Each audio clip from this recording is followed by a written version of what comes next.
참여연대가 제안하는 부자 증세 방안에 관해서 조세교육센터 시민시 교수님께서 설명해 주시겠습니다. 네, 안녕하십니까. 참여연대 조세교육센터 시행위원 조수진 배우사입니다. 앞서 훌륭하신 발표를 잘 들었고요.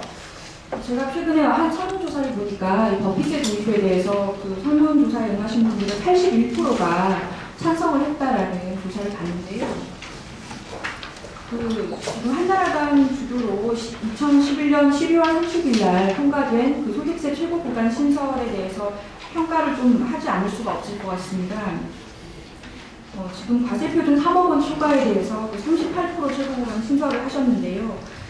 한나라당에서 역사의 수레바퀴를 뒤로 돌리시는 법안 통과를 몇 번 시키셨는데 그 미디어법이라든지, 그런데 이번 소득세 최고 구간 신설 또한 법인세 도입을 통한 재원 확보로 복지국가로 좀 나아갔으면 하는 그런 요구가 있었던 국민들의 열망에 찬물을 끼얹는, 김을 빼는 그런 역사의 수레바퀴를 또 한 번 뒤로 돌리는 그런 증세한 통과가 아니었나 생각을 합니다. 법인세 도입에 대해서 왜 그렇게 요구가 컸느냐 생각을 해보면 두 차례 경제 위기를 겪으면서 사람들이 변변한 사회 안전망도 없이 해고와 감세에 놓이면서 복지에 대해서 요구가 높아졌기 때문에 복지를 현실적으로 하려면 재원을 마련해야 되고, 이를 위해서 그렇다면 좀 더 있는 분들이 먼저 내는 것이 맞지 않겠느냐, 이래서 이제 법인세에 대해서 굉장히 요구들이 높아졌던 건데요. 지금 당초 상위 1% 소득자에 대해서 과세 강화를 하시겠다라고 해서 논의를 하셨던 소득세법 최고 구간에 대해서 대상자를 10분의 1인 0.1% 남짓으로 줄이시는 그런 소득세법을 통과를 시키셨어요. 기획재정부에서 이 수정안 통과를 시키면 한 세수가 7천억 원 정도, 7,700억 원 정도 된다라고 추산을 하셨다라는 기사를 봤는데요. 어떤 상징성을 가질 수는 있겠습니다만 복지정책을 실현하기에는 굉장히 부족한 금액이 아닌가 생각을 합니다. 또 중요한 것은 이렇게 소득세 최고 구간은 부족한 정도로 신설을 하신 반면에 법인세에 대해서는 이 중상위 구간에 대해서 감세를 하셨죠. 결과적으로 이번 연말 세법 개정을 한 결과 개인과 법인 모두의 고소득 구간을 놓고 보면은 법인세 중상위 구간 감세가 한 1조 원 정도 감세가 될 것이라고 추산된다고 하는데요. 총액으로 보면 3천억 원이 넘는 세수가 감세가 될 것입니다. 그래서 결과적으로는 소득세 최고 구간을 좁은 범위로 만드시면서 뒤로는 실질적으로 하신 것은 2008년도에 계약이 돼서 부자감세라는 이름으로 굉장히 이제 비난을 받고 2012년에 시행 예정이었던 법인세에 대한 부자감세안을 강행을 하시면서 법인세라는 이름을 방패막이로 악용한 것이 아닌가, 이렇게 좀 혹평을 할 수밖에 없을 것 같습니다. 제가 오늘 말씀드릴 부분은요, 참여연대에서 주장하는 한국판 법인세를 도입을 한다면 어떤 기준에 의해서 어떤 세수를 늘려야 할 것인가라는 부분입니다. 우리나라 세법에서 이 법인세라는 것의 도입 근거를 찾는다면 헌법 11조에 이미 규정이 되어 있는 평등원칙이겠죠. 평등원칙에 의해서 세법에 이미 도입이 되어 있는 것이 조세 공평주의입니다. 즉, 이 공평주의라는 것은 수평적 공평, 즉 동일한 경제력을 가진 사람, 동일한 정도의 수입이 있으면 동일한 정도의 세금을 부담해야 된다는 수평적 공평이 하나가 있고요. 또 하나는 수직적 공평, 즉 빈자는 적게 내고 또 부자는 좀 더 많이 내야 된다는 응급 원칙에 기한 그런 수직적 공평입니다. 이 두 가지를 기준으로 생각을 해본다면 먼저 고소득자 분들이 더 많이 내야 된다. 즉 지금도 누진이 되어 있지만 소득세에 대해서 최고 구간을 실질적으로 신설을 하고 법인세에 대해서도 최고 구간을 신설을 해서 능력에 맞는 과세를 실행해야 된다는 게 하나가 가장 먼저 돼야 될 일일 것이고요. 그 다음에는 수평적인 공평, 즉 근로소득자에 비해서 세금을 부담하지 않고 계신 분들이 지금 주식양도 차익에 대해서는 양도소득세 부과가 안 되고 있죠. 그래서 이렇게 세금을 내지 않고 있는 그룹인 자본이득자에 대한 과세가 신설이 돼야 될 것이고요. 마지막으로 세 번째는 한국적 특성에 맞는 그야말로 한국판 법인세라고 하려면 증여세를 내지 않고 있는 그룹이 있죠. 즉 재벌 분들이 일감을 몰아주면서도 이에 대해서는 편법적으로 증여세를 내지 않고 있는데요. 일부 뭐 법안 통과가 됐습니다만은 주식 가치 상승분에 대해서 실질적으로 증여세 부과하는 방안이 마련돼야 될 것입니다.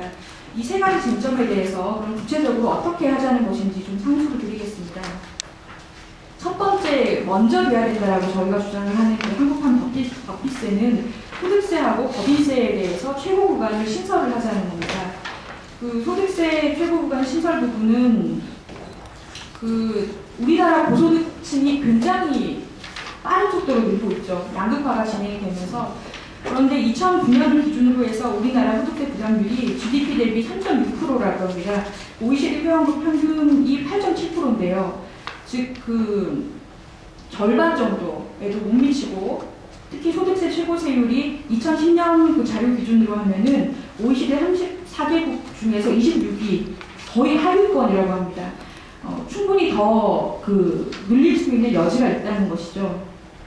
그래서 저희가 주장하는 그 소득세 최고 구간 신설 법안은 전체 근로소득자의 0.28%, 전체 자영업자의 1.5%에 해당하는 과세표준 1억 2천만 원 이상의 고소득자에 대해서 최고 구간을 신설해서 42% 세율을 부과를 하자는 겁니다.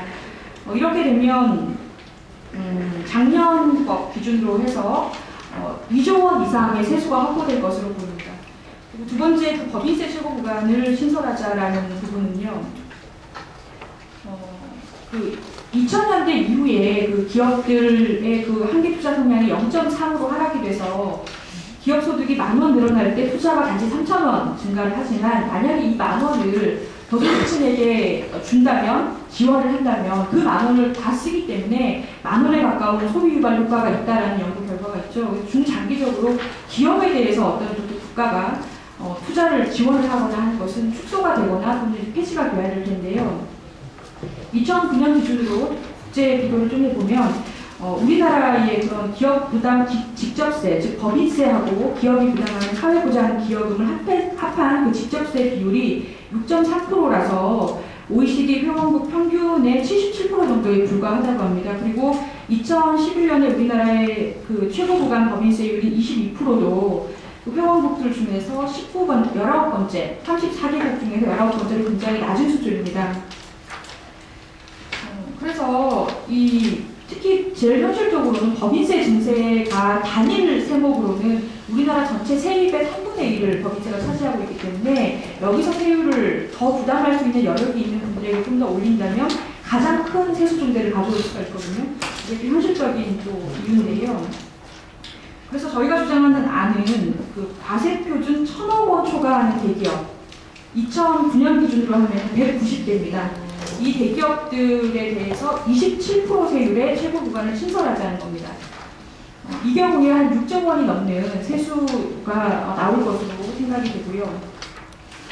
이상이 그 최고 구간을 신설하자라는 주장입니다. 그리고 이것이 선행이 되어야겠지만, 이제 두 번째로 한국판 법인세를 논의를 할 때 자본이득에 대해서 과세 강화를 얘기를 해야 됩니다. 지금까지는 법인에 대해서는 자본이득 과세가 들어왔지만, 개인분들이 상장 주식을 사고 팔 때 과세되는 생기는 양도이익에 대해서는 과세가 되지 않고 왔는데요. 우리나라의 그 국내 증시 자체가 이미 세계적인 수준으로 성장을 했기 때문에 이러한 비과세 정책을 지속할 명분은 없는 것 같습니다. 그러면 어떤 식으로 과세를 이제 시작을 해야 되느냐?